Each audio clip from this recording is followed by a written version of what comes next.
3 blasts ripped through the Caracas skyline at first light. By midday, the most powerful man in Latin America was sitting in American custody. But here is what you are not being told. Maduro's arrest was never the finish line. It was the first step in the boldest continental strategy I have seen in 50 years of studying imperial power.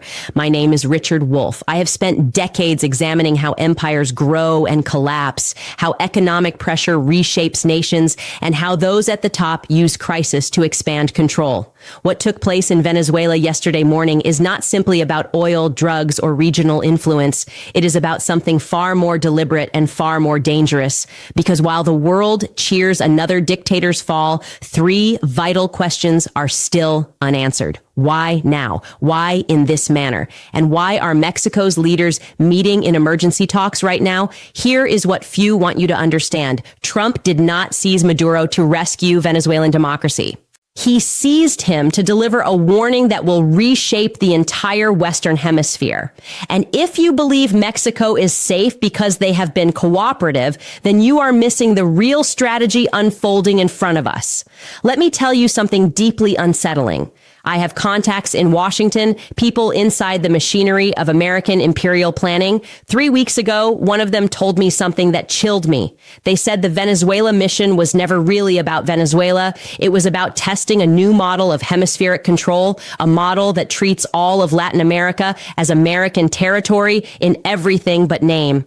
Let me take you inside the thinking of American imperial planners. What you are seeing is not random chaos. It is precise geopolitical surgery designed to solve 3 survival problems that keep Washington awake at night. 3 problems that, if ignored, could end American dominance in this hemisphere within 10 years. And here's the frightening truth. Mexico is tied to all 3 in ways that make yesterday's operation in Caracas look like a rehearsal for something far larger. The first problem is momentum, and it is far worse than most realize. Over the last year, something unheard of has been spreading across Latin America. Countries have started saying no to Washington, not quietly, not behind closed doors, but openly and boldly. Mexico questioned long-accepted stories about stolen land. Brazil deepened its relationship with China. Argentina rejected specific trade demands. Colombia challenged drug war policies. Chile began talks about independent copper pricing. Peru explored alternative financial systems. What makes this trend so dangerous for Washington is that it is not accidental. These are not isolated acts by governments reacting to internal politics. This is a shared awakening across an entire continent, and Washington knows it. I have seen internal State Department reports that describe what they call the contagion effect. The fear that if too many Latin American nations realize at the same time that they have options beyond American control, the hemisphere could slip from Washington's grasp within a decade. From their viewpoint, this is not a diplomatic disagreement. It is the cracking of the foundation of American hemispheric power. And when that foundation weakens, empires do not negotiate. They make examples. This is where Mexico becomes uniquely exposed. They were not just part of this resistance. They were guiding it. When Mexico openly questioned the legitimacy of 19th century territorial deals, when they spoke about historical coercion and fraud, they were not just disputing a treaty. They were challenging the moral basis of American dominance across the continent. Every other Latin American nation was watching. If Mexico succeeded in reshaping its relationship with the United States, if it forced Washington to face historical wrongs, if it negotiated from moral strength instead of economic dependence, everything would change. That is why Maduro's capture serves one harsh purpose: to show every Latin American leader what happens when they go too far. It is not about Maduro as a person. It is about what he symbolized: the belief that a Latin American leader could openly defy Washington for years and remain standing. That belief ended yesterday morning in Caracas, and Mexico's leadership understands that the message was aimed directly at them. The second problem is economic, and it is far more complex than it appears. Venezuela holds the largest proven oil reserves on Earth, larger than Saudi Arabia and Russia combined. For 20 years, those reserves have been largely outside American corporate reach, not due to sanctions, but because of sovereignty. Every barrel sent to China instead of Houston weakened the dollar system. Every energy deal with Russia challenged American financial power. Every trade agreement that avoided American banks threatened the economic structure that supports U.S. global influence. What makes this capture so calculated is that Trump did not invade Venezuela to take the oil. He moved to stop others from accessing it. In today's multipolar world, power is not just about extraction. It is about denial. Denying China energy security, denying Russia economic alliances, denying any rival the resources needed to challenge American supremacy. With Venezuelan oil pulled back under American influence, China's regional energy plans collapse. Russia loses a key partner in the Western Hemisphere, and every Latin American nation sees clearly what happens when you choose the wrong side in the new Cold War. But Mexico's economic ties to alternative powers run far deeper than Venezuela's ever did. Mexico is not only selling oil. It is building factories, sharing technology, signing financial agreements. It is creating deep economic bonds that make political separation painful for both sides. This is what terrifies Washington. Venezuela could be isolated because its economy was already distant from American corporate interests. Mexico is woven into North American production so tightly that separation would devastate American companies.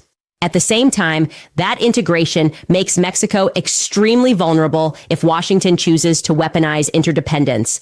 Let me share a personal experience from 6 weeks ago. I was advising a major American manufacturer with large operations in Mexico. In a private meeting, the CEO asked me a revealing question. If we had to move all our Mexican operations back to the U.S. within 6 months, what would it cost? When I asked why he was even thinking about such a move, his answer was chilling. Because Washington is asking all of us the same question. They are not just preparing for economic pressure on Mexico. They are calculating the price of complete economic separation. They are running scenarios where American firms are ordered to leave Mexico entirely. The groundwork for economic destruction is already being laid in corporate boardrooms across the United States. The third problem is the most dangerous for Mexico, the example effect. Because what Trump truly captured yesterday was not only Maduro, he captured the sense of inevitability.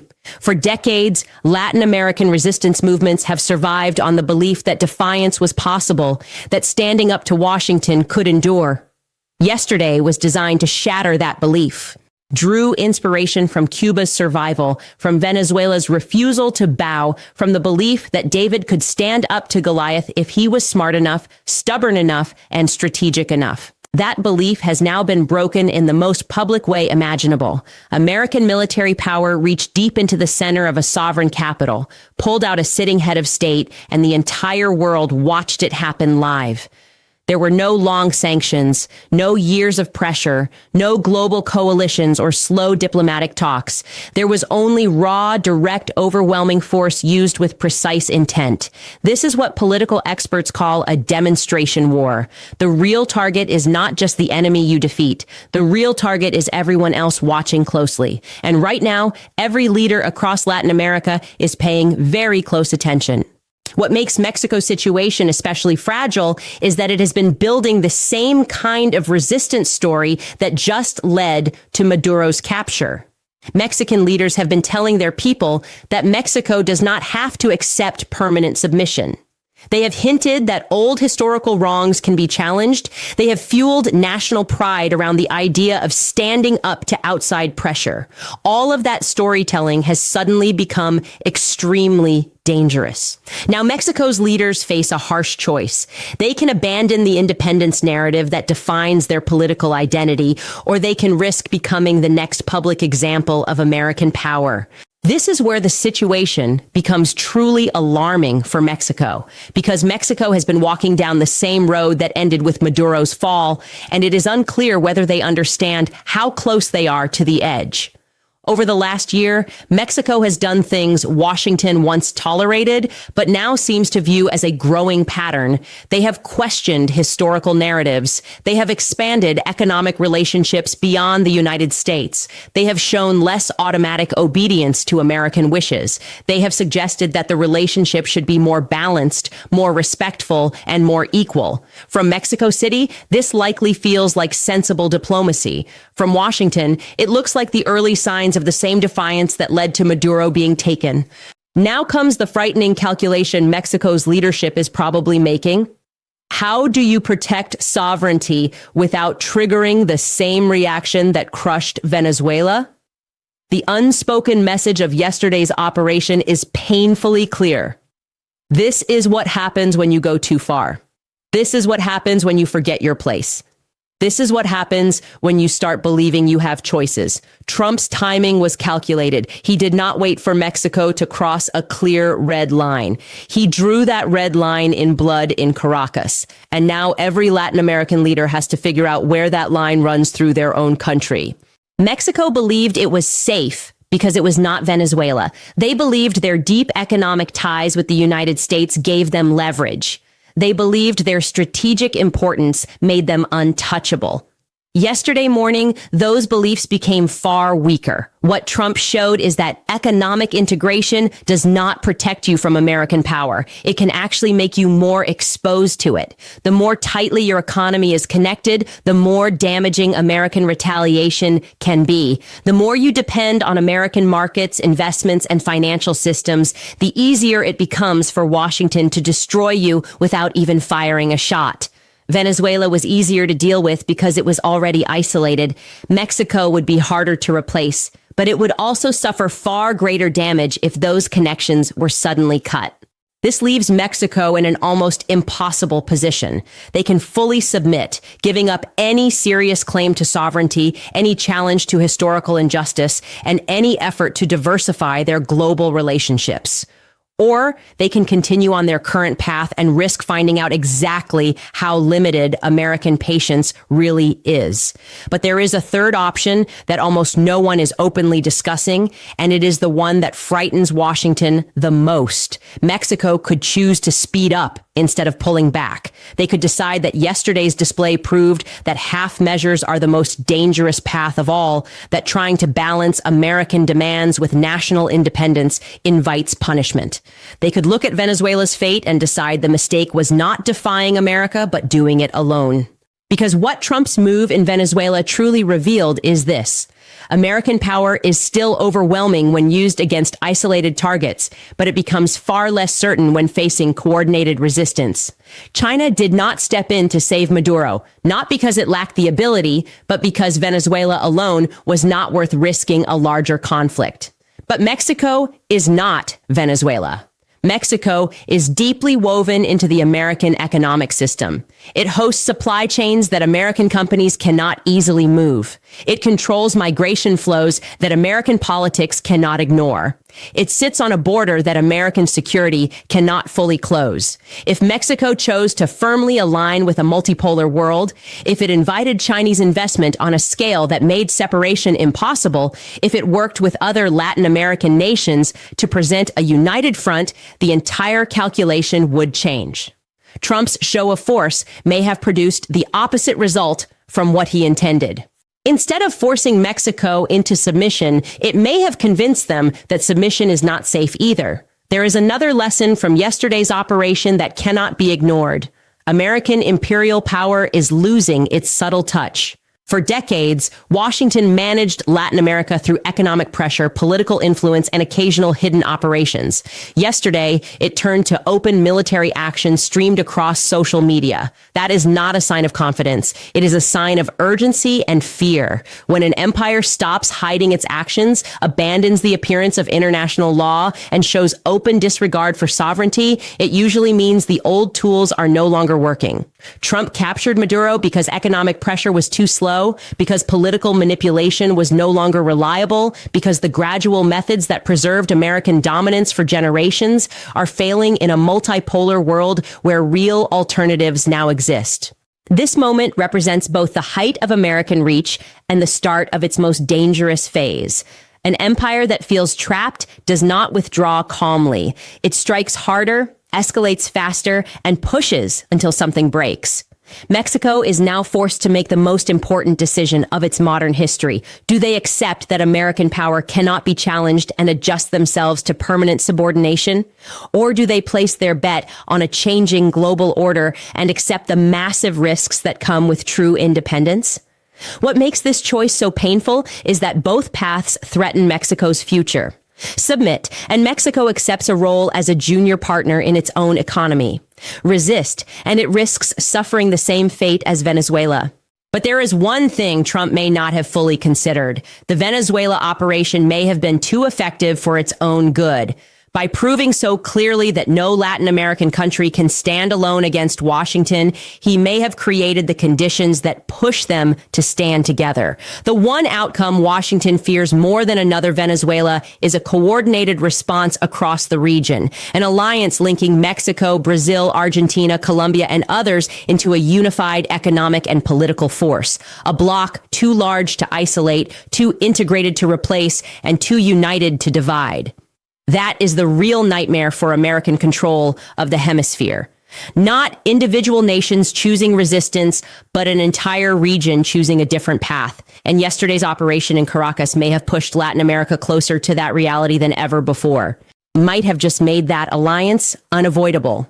Let me share something else that almost no one is talking about. 2 days before the Venezuela operation, there was a closed-door meeting in Brasilia. Delegates from Mexico, Brazil, Argentina, Colombia, Chile, and Peru were present. There was no media coverage, no public statements, only quiet conversations about coordination, about shared support, about joint responses to pressure from the United States. I know this because one of the people in that meeting reached out to me afterward. They wanted an economist's view on whether organized resistance could actually work from an economic point of view. My response surprised them. It is not only possible, it may be the only way to survive in a world where America has dropped any real respect for Latin American sovereignty. That is why I believe we are watching one of the most important moments in modern history for this hemisphere. Trump believed he was crushing Latin American resistance by showing overwhelming force. Instead, he may have created the conditions for the biggest coordinated challenge to American dominance in the region since the Cold War. The next 60 days will decide whether Mexico takes the path of compromise or the path of resistance, whether it accepts permanent subordination or risks everything for the chance of true independence. That decision will not only reshape Mexico, it will decide whether American imperial control over Latin America can survive the shift toward a multipolar world, or whether yesterday's display of force in Caracas will be remembered as the moment the empire pushed too far. Because sometimes when every problem is met with brute force, that force creates more trouble than it fixes. And sometimes when you try to send a message of strength, you end up exposing your weakness instead. Trump captured Maduro to stop Latin American resistance. He may have ensured it instead. The revolution is not coming. It is already here. What happened in Venezuela yesterday was only the first shot in a continental struggle that will decide whether Latin America stays under American imperial control or finally breaks free after 200 years of domination. But here is the most important part, the part that touches your everyday life. This is not only about governments or global politics. It is about you, your family, your future, and your right to live with dignity in your own country. When empires collide, ordinary people suffer the cost. When nations resist, ordinary people carry the burden. When systems fall apart, ordinary people rebuild what is left behind. Mexico is standing at a historic crossroads. What happens next will shape not just one nation, but the future of an entire hemisphere's dream of independence. This is the moment when years of economic thinking, political study, and historical lessons come together into one urgent question. Will Mexico find the courage to stand when it matters most? Will it choose the hard road of resistance, knowing the price could be enormous? Or will it choose the easier road of submission, knowing it will lose its soul? The answer will change the world. History is watching. We are all watching. And soon we will know whether the era of American hemispheric dominance has ended or whether it has entered its most dangerous stage yet. The choice belongs to Mexico. The consequences belong to all of us. The future begins now. From this moment on, everything in the Americas shifts. Nothing in our hemisphere will ever be the same again. The old order is finished. A new one is being born, and we are watching its first breath of freedom.